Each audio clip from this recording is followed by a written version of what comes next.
खबर जैसलमेर से आ रही है। पहलगाम हमले के बाद देश की पश्चिमी सरहद पर तनाव है और तनाव के बीच गृह मंत्रालय के निर्देश पर कल मॉक ड्रिल हो रही है। हमारे संवाददाता ने बात की है जिला कलेक्टर से, क्या कुछ बताया उन्होंने तमाम तैयारियों को लेकर, सुनवाते हैं आपको। देश की पश्चिमी सरहद पर बनी तनाव की स्थितियों के बीच केंद्र सरकार ने निर्देश जारी किए हैं और जैसलमेर सहित राजस्थान के 28 जिलों में अलर्ट है और वहां 7 मई को मॉक ड्रिल्स होने हैं। उसको लेकर तैयारियां जोरों पर है और जैसलमेर जो सरहद से सटा इलाका, वहां क्या तैयारियां, मेरे साथ यहाँ के जिला कलेक्टर प्रताप सिंह नाथावत है। सर, क्या कुछ तैयारियां जो है वो कर ली गई है? नमस्कार। केंद्र सरकार और राज्य सरकार के दिशा निर्देशों पर कल जैसलमेर में एक मॉक ड्रिल का आयोजन किया जाएगा, जिसमें सभी हमारी emergency services, fire services, rescue services और मेडिकल सर्विसेज का रिस्पांस टाइम एक पर्टिकुलर जगह चिन्हित करके और समय चिन्हित करके चेक करेंगे। मॉक ड्रिल का स्थान और समय पहले से जनता को कम्युनिकेट नहीं किया जाएगा। एक सरप्राइज है, रियल लाइफ सिचुएशन को हमको सिमुलेट करना है। सिटी को पता चलेगा, सिटीजन्स को पता चलेगा एक सायरन के थ्रू, जो कि हम सिटी के अंदर सायरन की साउंड होगी, उससे पता चलेगा। किसी को भी पैनिक करने की आवश्यकता नहीं है, ये कम्प्लीटली एक मॉक ड्रिल है।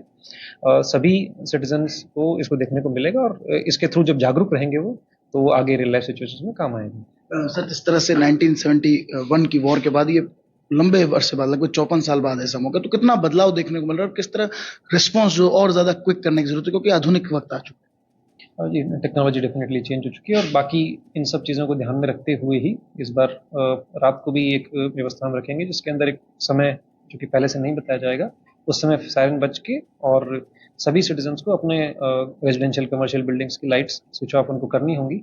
तो वो भी एक एक्सपीरियंस रहेगा जो कि सभी को ध्यान रखना है और रियल लाइफ सिचुएशन में आगे काम आएगा। सर, जिस तरह से ब्लैकआउट सिचुएशन की बात की जा रही है, रात में और दिन में 2 अलग अलग तरह के मॉक ड्रिल्स होना है, तो किस तरह लोगों को जागरूक करने के लिए भी प्रयास किए जाएंगे मॉक ड्रिल के माध्यम से? इसमें हमारा सभी जो मीडिया के चैनल्स हैं उनके माध्यम से और ज़्यादा से ज़्यादा जनता को बताना चाहते हैं कि ये एक मॉक ड्रिल है, किसी को पैनिक करने की आवश्यकता नहीं है। ये एक लर्निंग एक्सपीरियंस है लोगों के लिए, इसके थ्रू और एडमिनिस्ट्रेशन के लिए, इसके थ्रू हम सीखेंगे कि क्या क्या सिस्टम में कुछ शॉर्टकमिंग्स हैं और उनको आगे से आगे ठीक कैसे किया जा सकता है।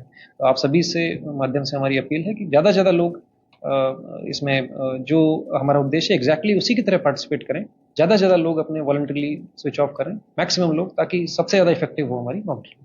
सर, मॉक ड्रिल को इफेक्टिव बनाने के साथ साथ जिस तरह से सरहदी इलाका है, तो लोगों को किस तरह सजग रहने की जरूरत है, क्या अपील उनसे की जा रही है, क्योंकि एकदम बॉर्डर पर हम लोग हैं? और इसमें सभी से हम लोगों की तरफ से ये अपील है कि सिक्योरिटी पर्सपेक्टिव से कुछ भी संदेहास्पद या संदिग्ध आपको कॉल्स आए, कोई भी ऐसी सूचना आप डाइवल्ज ना करें जिसको आप प्रिवी हों।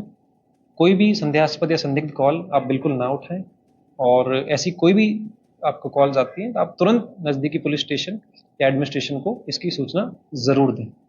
देखिए, लगातार जो है जिस तरह की तनाव की स्थितियां, उसी बीच सरकार और प्रशासन लगातार एक्टिव है और राजस्थान के तमाम जिलों में जो है वो अलर्ट जारी किए गए। जैसलमेर की 471 किलोमीटर की लंबी जो भारत पाक अंतर्राष्ट्रीय सीमा है, वहां पर तो अलर्ट है ही, साथ ही साथ सरहदी इलाके के लोगों को जो है वो चौकन्ना, सतर्क और सजग रहने की बात की गई है, ताकि इस तरह की अगर रियल लाइफ सिचुएशन आ जाती है तो किस तरह उससे बचना है, किस तरह जो है उसमें हमें अपने परिवार को और बच्चों को सिखाना है। मॉक ड्रिल के माध्यम से उन तक पहुंचेगा और जो मॉक ड्रिल में कमी आएगी उन्हें किस तरह से सुधार कर आगे काम करना है, इसको लेकर कलेक्टर नाथावत जो है वो लगातार कामकाज कर रहे हैं। Shrikant, SND TV, Jaisalmer.